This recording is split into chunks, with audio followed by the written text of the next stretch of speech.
Hello, Legal Seafood. This is Rémi Brabant, and on behalf of Piper Heidsieck, I would like to welcome you to this Champagne class.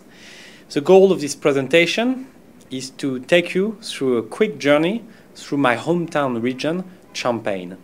But before talking about Piper Heidsieck and its 200 plus years of history, allow me to do a quick reminder of how Champagne is made. First of all, to be called Champagne, you have to come from the Champagne region of France. It's located 100 miles east of Paris. It's a region which is pretty small. If you count, for example, planted area of vineyard, it's 5 times the size of Manhattan only. The vines, however, are really sought after and produce the most expensive grapes in the world. Piper Heidsieck itself is actually in the heart of the region, in the city of Reims. A picture of the cathedral that you see here that have been standing here for the past 900 years. The grapes are harvested by hand. It's the law. That differ from mechanical harvesting some other places around the world in France. As far as varietal, we are not using one type of grape varietal, but 3 that we will marry together to create a blend. A blend composed of Chardonnay that will bring finesse and elegance to the blend. Pinot Noir bring fruity notes. Pinot Meunier will finally bring structure and body to the final blend. It's the task of our winemaker right here to recreate a champagne style by blending all these different wines all together. But at this stage of elaboration of champagne, we still have a flat wine.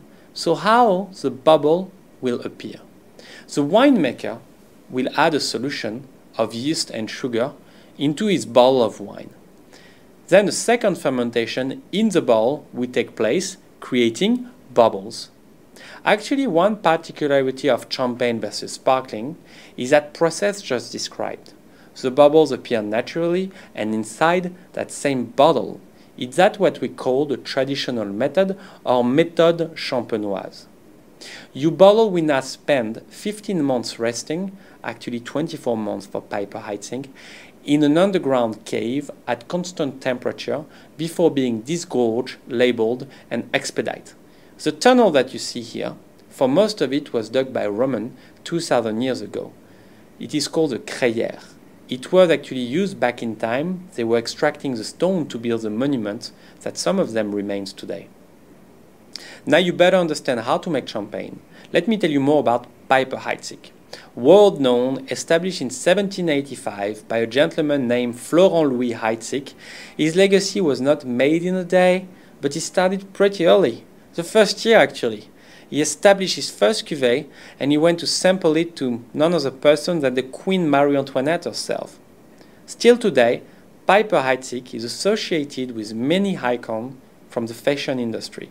For instance, its limited edition with Jean-Paul Gaultier or Christian Louboutin, not to mention its 20 years partnership with the Festival de Cannes in France. Piper Heidsieck is the expression of glamour. Glamour in throughout history, throughout fashion, and throughout Hollywood movie. If you watch right now Mad Men, you can often see some of these gentlemen savoring Piper. Now, what do we have in our bottle is a blend that has been aged not 15 months, but 2 years on the lees, before being disgorged and bottled. A blend well balanced with the majority of this grape everyone knows, Pinot Noir. Remember the fruity of the Pinot Noir? Then Pinot Meunier for the structure comes second with 25% of it. And finally the Chardonnay that will finish the blend with at least 15%. Overall, this blend is so well made, it has been rated 92 points by the Wine Spectator. You already met who makes it, the world champion of the Champagne winemaker, Régis Camus, that really proved his skills on that particular champagne. Now, how to indulge champagne? Personally, I prefer it as an aperitif, with moderation of course, but also it might be a surprise for some of you, but champagne, being a wine first of all, is actually pairs really well with food. And for that, I actually asked suggestion from Sandy Block. Who else could give better suggestions than a master of wine on that case? Well, the course that might pair well for the menu, here's a suggestion.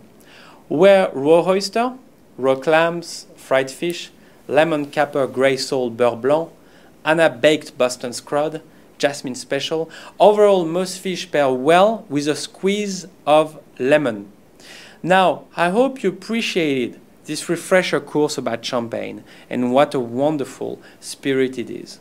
I personally never miss an opportunity to dine at Legal Seafood, so I hope we will have the chance to meet soon someday.